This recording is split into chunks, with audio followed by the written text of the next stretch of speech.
شروع اللہ کے نام سے جو بڑا مہربان اور نہایت رحم والا ہے۔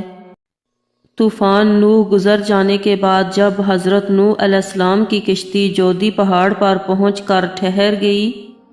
تو حضرت نوح علیہ السلام نے روئے زمین کی خبر لانے کے لیے کبوتر کو بھیجا تو وہ زمین پر نہیں اترا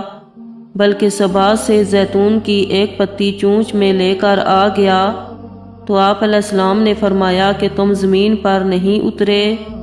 اس لیے پھر جاؤ اور روئے زمین کی خبر لاؤ۔ کبوتر دوبارہ روانہ ہوا اور مکہ مکرمہ میں حرم کعبہ کی زمین پر اترا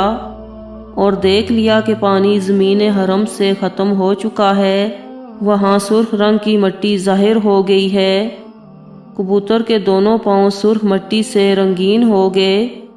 اور وہ اسی حالت میں حضرت نوح علیہ السلام کے پاس واپس گیا اور عرض کیا کہ اے خدا کے پیغمبر، آپ علیہ السلام میرے گلے میں ایک خوبصورت توق عطا فرمائیے اور میرے پاؤں میں سرخ خضاب مرمت فرمائیے، مجھے زمین حرم میں سکونت کا شرف عطا فرمائیے۔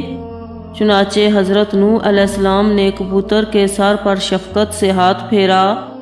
اور اس کے لیے یہ دعا فرما دی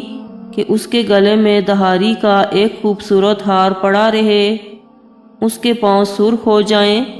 اس کی نسل میں خیر و برکت رہے اور اس کو زمین حرم میں سکونت کا شرف ملے۔ اچھی بات دوستوں کے ساتھ ضرور شیئر کریں۔ جزاک اللہ۔